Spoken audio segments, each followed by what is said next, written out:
The guests will arrive soon. Let's ensure everything is perfect. Victoria Yes, of course. Sterling's The seating hand area is rose ready. with theatrical precision, Excellent. summoning I'll confirm security the like she was reservations conducting now. an orchestra. "Excuse me, sir," she said, voice dripping with manufactured courtesy. "This is a private establishment." Damon Washington stood in the marble lobby of the Grand View Imperial Hotel, wearing worn jeans and a plain black t-shirt. Crystal chandeliers cast golden light across polished floors and designer luggage. Here he Then comes the light now. stopped on him. About time. Every He's walking conversation right in the toward lobby us. softened. Think he's the one? Heads turned. Must be. Watch him. Let's Wealthy see what he guests, does. predominantly white, impeccably dressed, watched with undisguised curiosity. "I have a reservation," Damon said calmly. "Washington Hospitality Group." Victoria didn't touch the keyboard, didn't check the system, just smiled thinly and gestured to the two security guards now approaching. "I highly doubt that. We maintain certain standards here." The humiliation was intentional, public, calculated. Damon met her gaze with unnerving calm. No anger, no protest, just observation. Phones rose discreetly around the lobby, recording, witnessing. The question isn't whether he'll be thrown out of this luxury hotel. The question is, why does a man being publicly judged and escorted toward the exit look like he's waiting for something? And when the truth breaks in exactly 23 minutes, Victoria Sterling's entire career will collapse in the same lobby where she once held absolute power. 8 hours earlier, Damon Washington signed the final documents in a conference room overlooking Manhattan's skyline. The acquisition had taken 18 months, hundreds of due diligence reports, countless negotiations. But at 10:47 a.m., Washington Hospitality Group officially completed its multi-billion-dollar purchase of Metropolitan Hotel Holdings, a portfolio of 43 luxury properties across North America, including the Grand View Imperial. Damon's legal team congratulated him. His CFO opened champagne. The board members shook his hand with genuine respect. But Damon felt no urge to celebrate yet. He'd built Washington Hospitality Group from a single boutique hotel in Chicago 15 years ago. Started with a small business loan, a vision for genuine hospitality, and a commitment to treating every guest and every employee with dignity. Now his company managed 17 properties. Revenue crossed $500 million annually. Industry publications called him the hospitality visionary reshaping luxury travel. But Damon knew something those articles didn't mention. The industry he'd succeeded in was riddled with casual discrimination that rarely made headlines. Over the past year, he'd received anonymous complaints about Metropolitan Hotel Holdings. Not from guests, from staff. Stories of toxic management, discriminatory practices, a culture that rewarded exclusion and punished those who objected. The complaints were too specific to ignore, too consistent to dismiss. So Damon did what he always did when acquiring a new property. He investigated personally. Corporate reports painted Metropolitan as profitable and well-managed. But Damon had learned that official narratives often concealed uncomfortable truths. He wanted to see how these hotels actually operated when leadership thought no one important was watching. That's why he'd booked a reservation at the Grand View Imperial under his company name, Washington Hospitality Group, but dressed like an ordinary traveler. No suit, no entourage, no obvious markers of wealth or status. Just a black man in jeans and a t-shirt walking into a luxury hotel lobby. If the complaints were accurate, the staff's reaction would reveal everything. And if they were false, he'd know that too. Either way, Damon would have the truth. He checked into a rideshare, gave the driver the Grand View Imperial's address, and prepared to test the culture he now owned. Damon's father, William Washington, worked as a bellhop at Chicago's Palmer House Hotel for 32 years. He carried luggage, opened doors, smiled at guests who barely acknowledged his existence. William was brilliant, spoke 3 languages, had a degree in business administration, but in the 1970s and 80s, hotels didn't promote black men to management. They kept them in uniforms, carrying bags, invisible. Damon was 10 when he asked his father why he stayed. Because someone has to show them we belong here too, William said quietly. And one day, you won't just belong. You'll own it. That promise shaped everything Damon became. When he opened his first hotel, he implemented a policy. Every executive had to spend 1 week annually working frontline positions. Housekeeping, valet, front desk, not as observers, as actual staff. You can't lead hospitality if you don't understand what hospitality costs, he told his managers. It wasn't popular. Some executives quit rather than demean themselves. Damon let them go. The ones who stayed learned what William Washington had known his entire career. Dignity wasn't about your title. It was about how you treated people when you had power over them. Damon lived by 3 principles his father taught him. First, never announce your authority. Let your actions prove it. Second, when someone reveals their character through cruelty, don't interrupt them. Document it. Third, power without accountability is just abuse with better furniture. Standing in that ride share on the way to the Grand View Imperial, Damon thought about what he was about to do. Walking into a luxury hotel dressed casually was a test, but it was also a risk. If staff treated him poorly and he revealed his identity immediately, they could claim he'd set them up, that he'd provoked the situation. But if he stayed silent, if he let the moment play out completely, he'd have undeniable evidence of how the hotel's culture actually operated. Sometimes the most powerful thing you could do was nothing. Let people show you exactly who they were, then hold them accountable for it. His father never got that chance, but Damon would make sure he did. Damon had exactly 90 minutes before everything changed. At 7 p.m. Eastern Time, Metropolitan Hotel Holdings Board of Directors would issue a joint press release announcing the acquisition. The statement was already written, approved, scheduled for automatic distribution. Washington Hospitality Group completes acquisition of Metropolitan Hotel Holdings. CEO Damon Washington to assume immediate operational control of all 43 properties. By 7:05 p.m., every major business publication would pick up the story. Bloomberg, Wall Street Journal, hospitality industry newsletters. By 7:15 p.m., social media would amplify it. By 7:30 p.m., everyone in the Grand View Imperial staff, guests, management, would know that Damon Washington owned their hotel. If he revealed his identity before the announcement went public, Victoria Sterling's lawyers could argue he'd engineered a discrimination setup, that he'd deliberately provoked her to create grounds for termination. But if he waited too long, if he let her escalate beyond a certain point, he risked real harm. To himself. To other guests, who might be subjected to the same treatment. The timing had to be precise. There was something else at stake beyond this single confrontation. The complaints Damon had received about Metropolitan Hotel Holdings weren't isolated incidents. They described a pattern.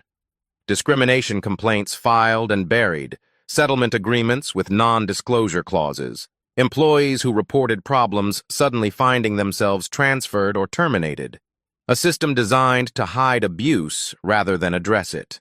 If Damon intervened too early, that system would activate. Lawyers would descend. Evidence would disappear. Witnesses would be silenced. But if he let the situation unfold naturally, if he gave Victoria Sterling enough rope to demonstrate the full scope of her behavior, he could expose not just one manager's prejudice, but an entire institutional culture that enabled it. This wasn't about revenge against one person. It was about dismantling a system. Damon checked his watch. 5:32 p.m. 88 minutes until the acquisition became public knowledge. 88 minutes to gather undeniable evidence. 88 minutes to let Victoria Sterling reveal exactly who she was when she thought no consequences would follow. The car pulled up to the Grand View Imperial's entrance. Damon took a deep breath and stepped out into the cool evening air. Time to see if the complaints were true. The shift happened the moment Damon stepped through the revolving doors. A doorman who'd been greeting arriving guests with warm smiles suddenly went neutral. No greeting, No eye contact. Just a subtle step backward, as if creating distance. Damon walked across the marble lobby toward the front desk. His footsteps echoed in the sudden quiet. Conversations didn't stop entirely, they just adjusted. Volume dropped. A woman in a fur coat glanced at him, then whispered something to her companion. A businessman checking his phone looked up, assessed Damon's appearance, and moved his briefcase closer. Small reactions, barely noticeable individually, but Damon had experienced them his entire life. He knew exactly what they meant. Victoria Sterling stood behind the front desk, reviewing paperwork. She looked up as he approached, and her expression cycled through a series of micro-reactions: surprise, assessment, conclusion. The conclusion wasn't favorable. "Good evening," Damon said calmly. "I have a reservation under Washington Hospitality Group." Victoria's fingers didn't move toward the keyboard. She didn't even glance at the computer screen. Instead, she smiled, the kind of smile that didn't reach the eyes. Professional, cold, dismissive. "I'm sorry, sir, but I'm going to need to verify that. What was the name again?" "Washington Hospitality Group," Damon repeated. Victoria made a show of typing now, her manicured nails clicking against keys. But Damon noticed she was looking at the screen without actually reading it. She'd already decided he didn't belong here. The reservation didn't matter. The confirmation number didn't matter. In Victoria Sterling's world, certain people fit in luxury hotels, and certain people didn't. Damon represented the latter, and she was about to make that very, very clear. Before Victoria could respond, a commotion erupted near the elevator bank. An elderly black woman, probably in her 70s, stood with two overstuffed suitcases, looking confused and distressed. A young concierge hovered nearby, clearly uncomfortable. "Ma'am, I've told you 3 times, the concierge said, voice tight with barely concealed irritation. "We don't have any record of your reservation. You need to contact whoever booked this for you." "My grandson made the reservation," the woman said, voice shaking slightly. "He showed me the confirmation email. I have it right here on my phone." "I'm sure you do, but our system shows nothing. Perhaps you're at the wrong hotel?" The woman's hands trembled as she scrolled through her phone. "No, it definitely says Grandview Imperial. Room reserved for 3 nights, paid in full." Damon watched the interaction from the front desk. He recognized what was happening, the same pattern of dismissal he was experiencing, but directed at someone more vulnerable. The concierge glanced toward Victoria, who gave an almost imperceptible shake of her head. The message was clear. Don't accommodate this guest. The elderly woman's eyes glistened. "I don't understand. My grandson is a lawyer. He doesn't make mistakes like this. Can you please just check again?" "Ma'am, I've checked multiple times. I'm going to have to ask you to step aside so I can assist other guests." Other guests. The ones who looked like they belonged. Damon stood at a crossroads. He could intervene, use his phone to verify the reservation, possibly even cover a new booking if the system had genuinely lost her record. But doing so would draw Victoria's attention away from his own situation, would mark him as a troublemaker, could complicate the documentation he needed. Was helping this woman worth risking the larger mission? Damon's strategic mind calculated the risks in seconds. If he stepped in now, Victoria would connect him with the elderly woman. 2 black guests causing problems on the same evening. She'd frame them as a coordinated disruption, possibly even suggest they knew each other. It would undermine everything he'd come here to document. But watching the woman's hands shake as she desperately scrolled through her phone, watching her shoulders curve inward with humiliation as other guests stared, Damon felt something crack in his carefully constructed plan. This wasn't an abstract test of hotel culture anymore. This was a 70-something-year-old woman being dismissed and embarrassed because a system had decided she didn't matter. The same system that had kept his father carrying luggage for 3 decades despite having a business degree. The same system Damon had spent 15 years trying to dismantle. He could expose the culture later, file complaints, implement reforms. But if he stayed silent now, if he prioritized documentation over dignity, he'd become complicit in the very thing he claimed to oppose. His father's voice echoed. Someone has to show them we belong here too. Not later. Not strategically. Now. Damon turned away from Victoria's desk and walked toward the elderly woman at the elevator bank. Victoria noticed immediately. Her eyes tracked him with sharp interest. He'd just made himself memorable, made himself a target. But some things mattered more than perfect strategy. "Excuse me," Damon said to the woman gently. "I couldn't help but overhear. May I help you verify your reservation?" The elderly woman looked at Damon with a mixture of relief and caution. "Oh, you don't have to." "I'd like to," Damon said. He turned to the concierge.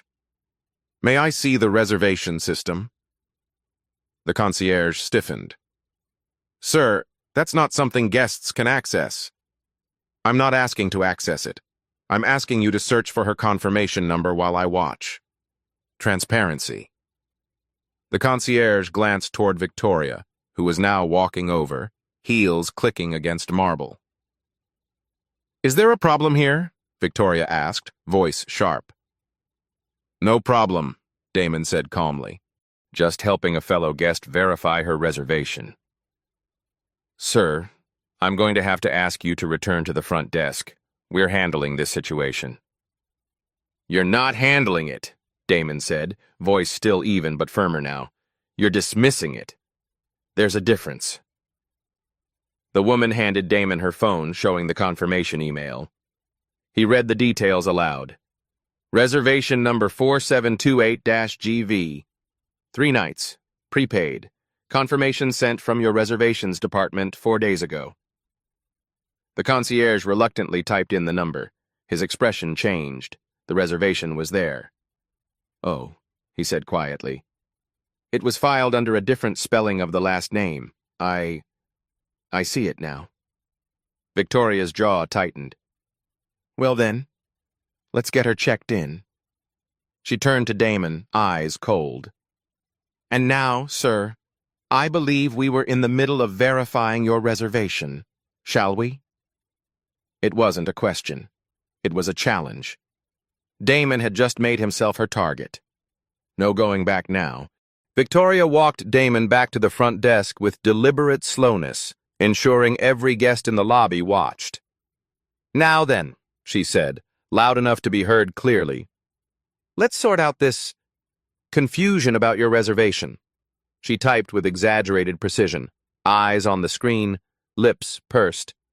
"Washington Hospitality Group, you said?" "Yes." I'm not seeing anything under that name." "The confirmation number is—" "I'm sure you have a confirmation number," Victoria interrupted smoothly. "People can generate very convincing-looking emails these days." The implication hung in the air like smoke. Damon kept his voice level. "I'd like to speak with your supervisor." "I am the supervisor. I'm the hotel manager." Victoria smiled. "And I'm telling you, we have no record of your reservation." She leaned back slightly, hands folded. Confident. In control. "Now, I've been patient. But this is a luxury establishment with paying guests who deserve an environment free from disruption. I'm going to have to ask you to leave." She raised her hand, the gesture practiced and theatrical. Security was already approaching. Victoria didn't just summon security, she performed for the audience. "Ladies and gentlemen," she announced, projecting her voice across the lobby, "I apologize for this unfortunate disruption to your evening." Conversations stopped completely. Every guest turned to watch. 2 security guards flanked Damon, not touching him yet, but positioned with obvious intent. Victoria continued, voice dripping with manufactured regret. "We occasionally encounter individuals who attempt to gain access to our establishment through fraudulent means. It's an unfortunate reality of luxury hospitality." Damon stood perfectly still, silent, observing. This gentleman claims to have a reservation, but our system shows no such booking. He's also been inserting himself into other guests' private matters, causing disruption and discomfort. A murmur rippled through the watching crowd. Phones came out. Some recording openly now, others more discreet. Victoria stepped closer, lowering her voice just enough that only nearby guests could hear. I don't know what you hoped to accomplish here. Free accommodation, perhaps? A settlement after claiming discrimination? There it was. The accusation spoken quietly, but clearly. Witnessed. But we've seen your type before, Victoria continued, voice returning to full volume. People who try to exploit hospitality, who manufacture situations to create leverage. Your type. The words landed exactly as she intended them. A coded message everyone in the room understood. Damon finally spoke, voice calm and clear. I have a confirmed reservation. I've done nothing wrong. I'm simply asking you to check your system properly. I've checked extensively, Victoria said, smiling with cold satisfaction. There's nothing there, which means either you're mistaken or you're lying. She paused. I'll let you decide which is more generous. She turned to security. Please escort this individual off the property. If he resists, call the police. The guards moved closer. Damon didn't resist. He simply stood there, watching Victoria orchestrate his humiliation with practiced ease, documenting, remembering, every word, every witness. The lead security guard name tag reading Peters was clearly uncomfortable. Sir, he said quietly to Damon, if you'll just come with me, we can sort this out outside. Damon nodded calmly.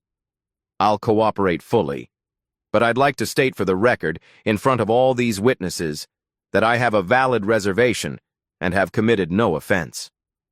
Victoria scoffed. Noted. Now please leave before we're forced to involve the authorities. As Peters guided Damon toward the exit, a well-dressed white couple approached the front desk. The man wore a casual blazer and jeans, remarkably similar to Damon's outfit. Victoria's transformation was instantaneous. Good evening? Her voice became warm, welcoming. Checking in? Yes, reservation under Morrison. Victoria's fingers flew across the keyboard with genuine enthusiasm. Absolutely.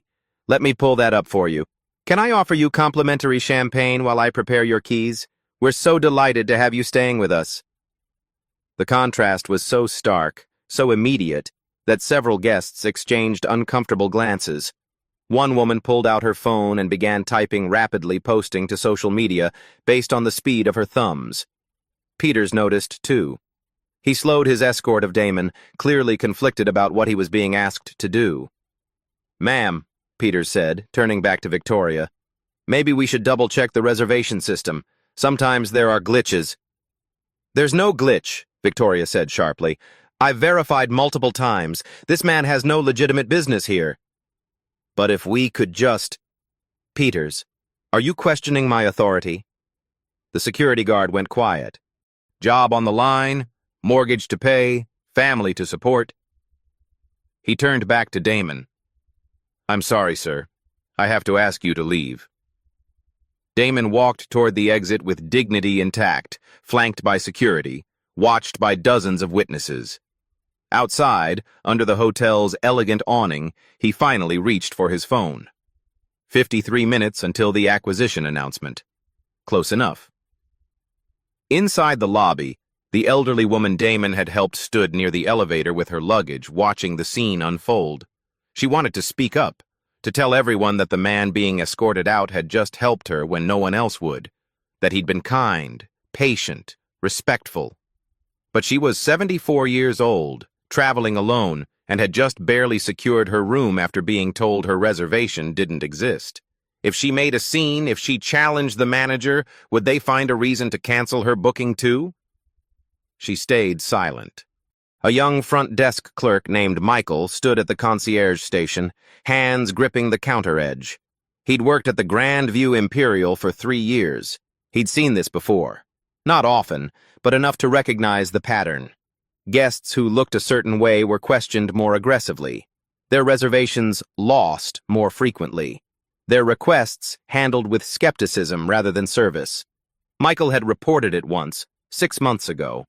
Wrote a detailed email to Human Resources about discriminatory behavior he'd witnessed. The response came from Victoria herself. "We appreciate your feedback. However, we must maintain standards appropriate to our clientele. If you're uncomfortable with our operational procedures, perhaps this isn't the right position for you." The threat was clear. Michael had student loans. Rent in the city wasn't cheap. His resume wasn't strong enough yet to guarantee another job at this pay level. So he kept his head down and said nothing. A businessman in the lobby, a regular guest named Harold Chen, watched the entire interaction with growing discomfort. He'd stayed at the Grand View Imperial monthly for business trips, always received excellent service, never had a problem. But watching Victoria treat that man with such contempt while warmly greeting guests who looked like Harold himself, it felt wrong. But Harold had a 6 a.m. flight, a presentation to prepare. Confrontation wasn't his style. He returned to scrolling his phone, trying to ignore the nagging discomfort. Outside the hotel, Damon checked his watch. 6:24 p.m. 36 minutes until the acquisition announcement went public. He pulled out his phone and opened his email. His assistant had sent him the final draft of the press release, scheduled for distribution at exactly 7 p.m. Subject: Washington. Hospitality Group completes acquisition of Metropolitan Hotel Holdings. The email was ready. The timing was set. Everything was in motion. But standing on the sidewalk outside a hotel he now owned, having just been escorted out by security, Damon faced a decision.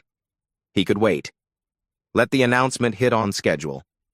Walk back in 36 minutes with undeniable proof of ownership and watch Victoria's world collapse.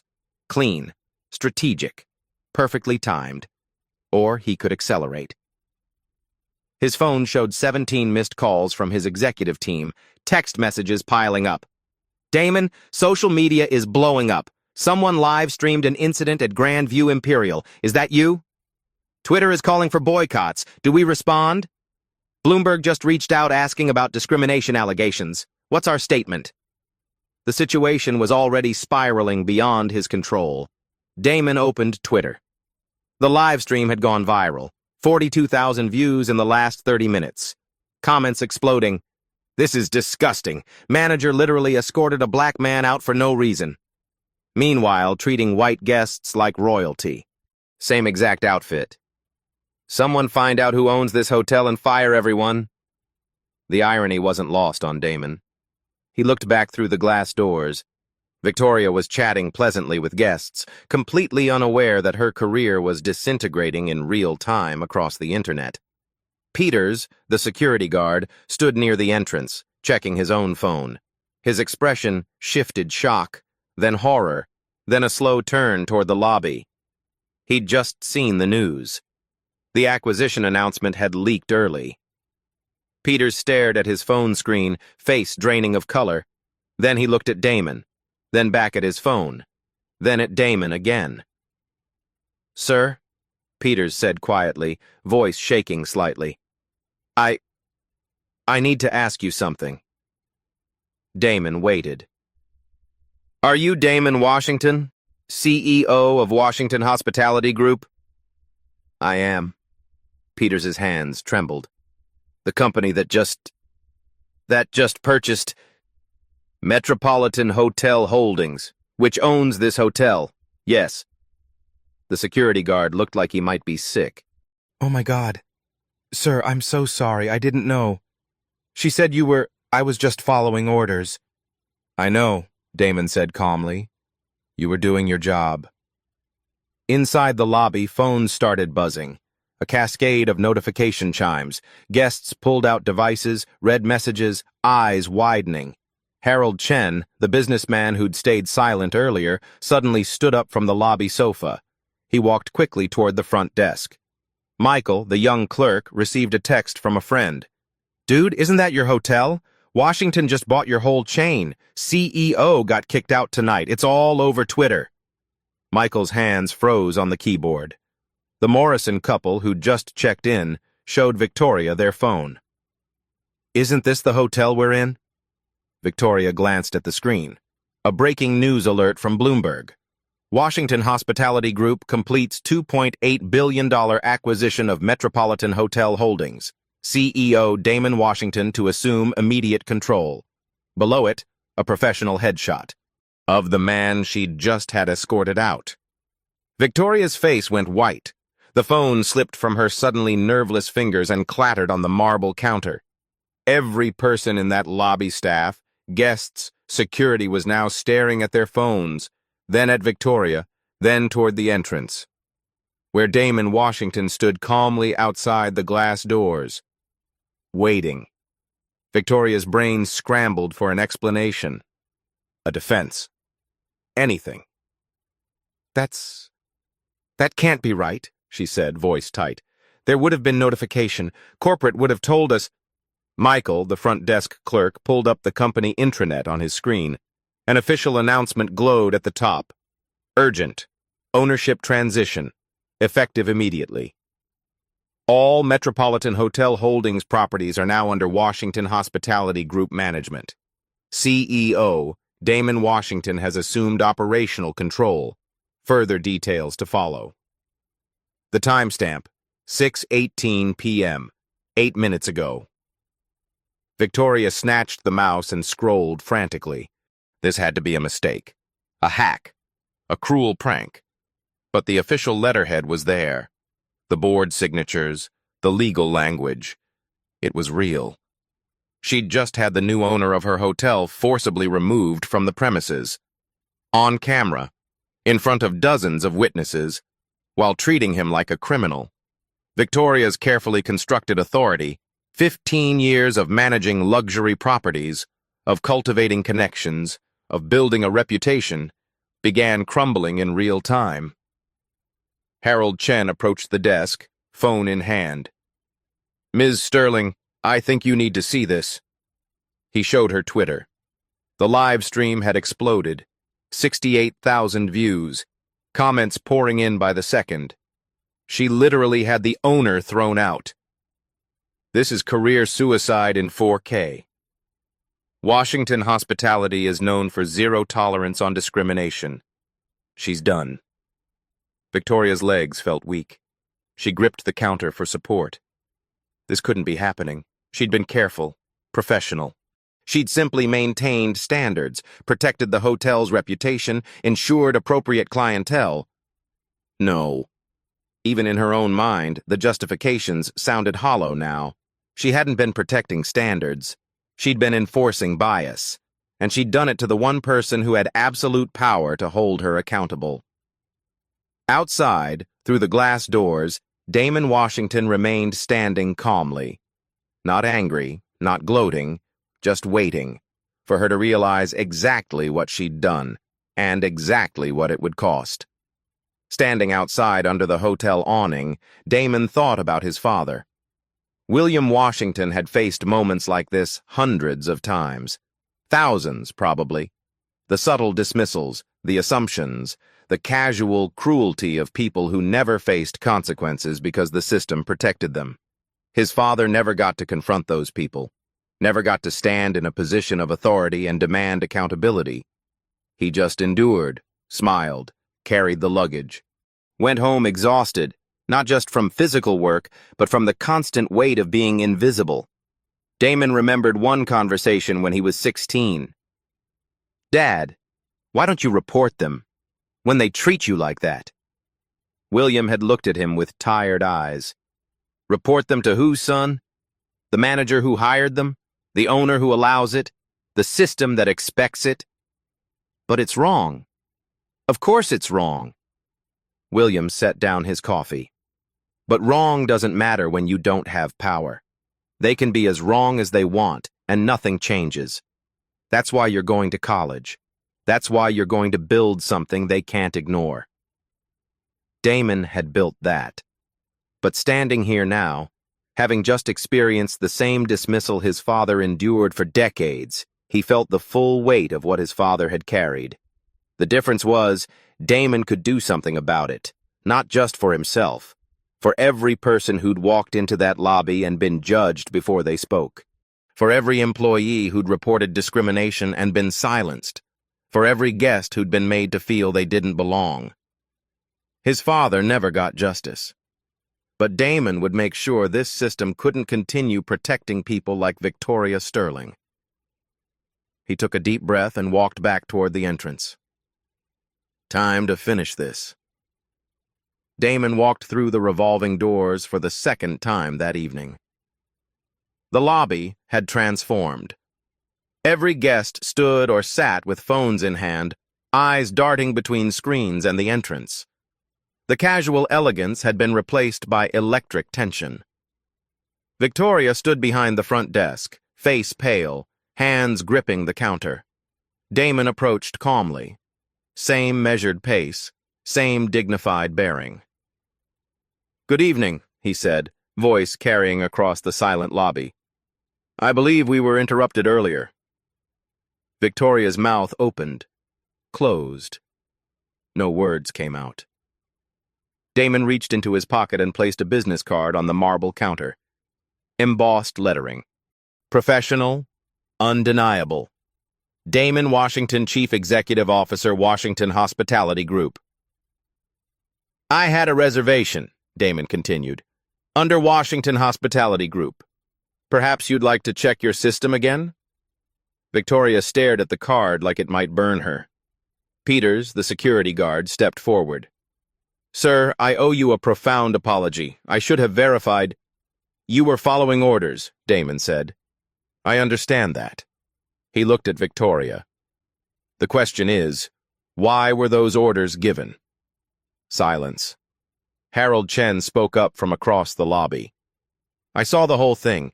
She didn't even check the reservation system. Just decided he didn't belong here." The elderly woman Damon had helped earlier stepped forward, voice stronger now. "He helped me when your staff tried to dismiss me.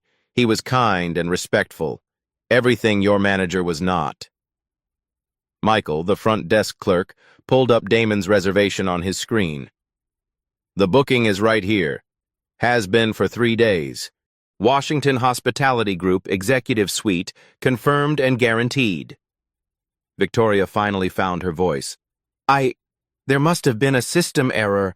I didn't see—" "You didn't look," Damon interrupted quietly, "because you'd already decided I didn't belong in your lobby." He pulled out his phone and opened a document.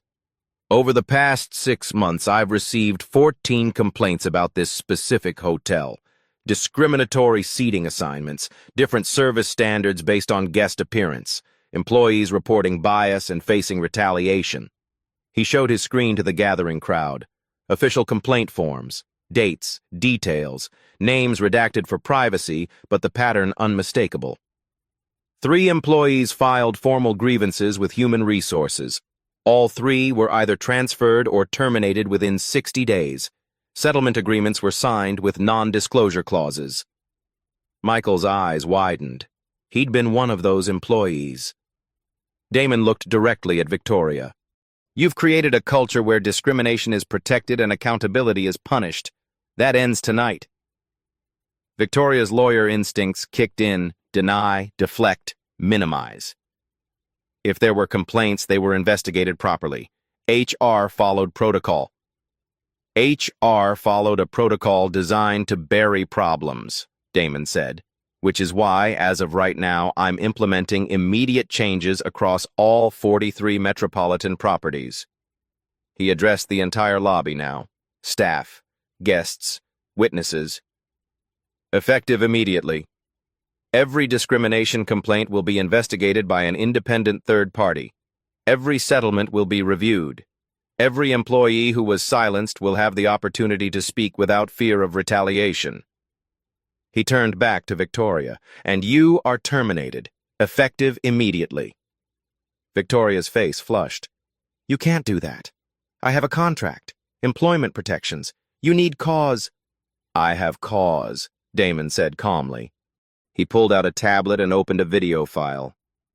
This is security footage from tonight. Time-stamped. Unedited. The video played on his screen. Victoria throwing his change away. No, wait! That hadn't happened.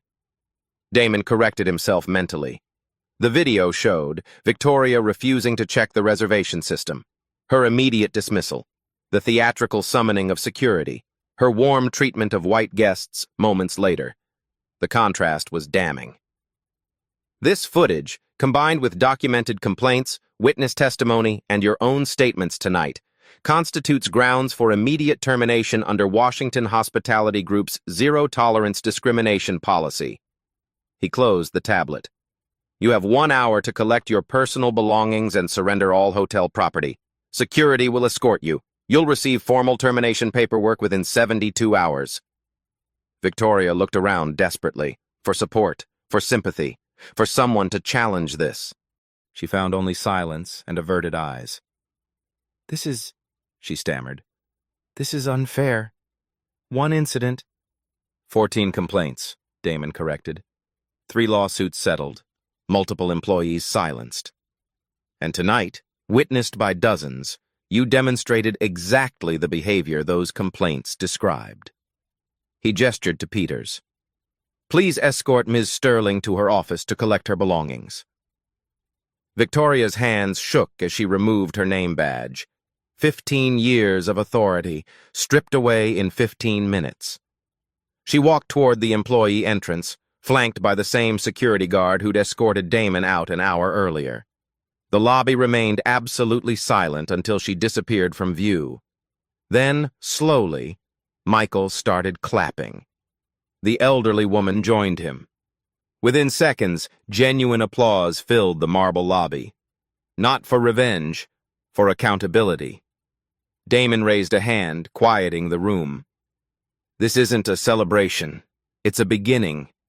Real change takes work. But it starts with refusing to accept systems that protect cruelty." He looked at Michael. "You're the new interim manager. We'll discuss permanent placement tomorrow." Michael's eyes widened. "Sir, I'm just a desk clerk." "You're someone who tried to do the right thing and was punished for it," Damon said. "That's exactly the kind of leadership this hotel needs." 6 months later, the Grand View Imperial looked the same, but felt completely different. Damon stood in the lobby, the same marble floors, the same crystal chandeliers, watching the evening check-in rush. The guests were more diverse now. The staff, too. But more importantly, the atmosphere had changed. Michael, now the permanent general manager, greeted a young black couple with genuine warmth. No hesitation, no assessment. Just hospitality. The elderly woman Damon had helped that night, Mrs. Eleanor Patterson, had become a regular guest. She'd written a viral blog post about her experience, praising the hotel's transformation. Reservations had actually increased after the incident became public. Peters, the security guard, had been promoted to head of security. He'd implemented new training protocols, de-escalation, bias recognition, accountability. Other hotels in the chain were adopting his program. Washington Hospitality Group had launched what Damon called dignity audits across all 43 properties. Independent evaluators posed as guests, documenting treatment differences based on appearance, race, age. Hotels that failed faced immediate restructuring. The results were undeniable. Employee retention up 37%. Guest satisfaction scores at record highs. Revenue across the portfolio increased by 19%. But the numbers weren't what mattered most to Damon. It was moments like this, watching a family check in without being scrutinized, seeing staff treat every guest with equal respect, knowing that the culture his father never got to challenge was finally changing. Victoria Sterling had filed a wrongful termination lawsuit. It was dismissed within 3 months. The evidence, video footage, witness testimony, documented complaints was overwhelming. She'd quietly left the hospitality industry. The 3 employees who'd been silenced with NDAs. Damon had voided those agreements and offered them positions at other properties. 2 accepted. One started her own hospitality consulting firm focused on inclusive service.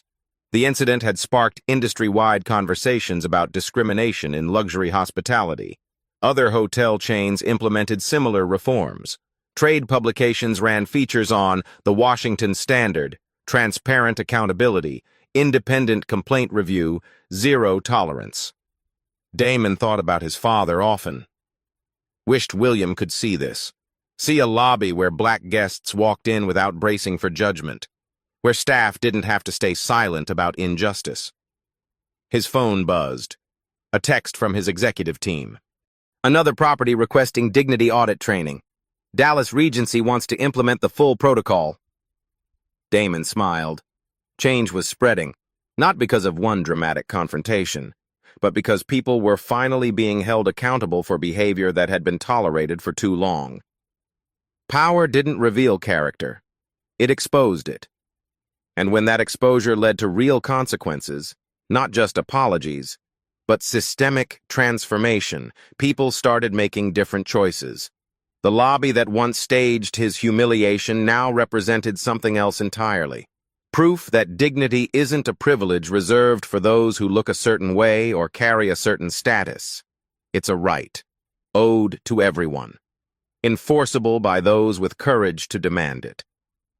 What would you do if you witnessed discrimination but staying silent protected your own comfort?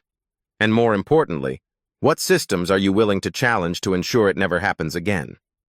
At Black Voices Uncut Plus, we took fictional dramatizations inspired by real-world themes, raw, honest, and unapologetic. If this story hit home, hit like, drop your thoughts in the comments, and subscribe for the next Uncut Voice.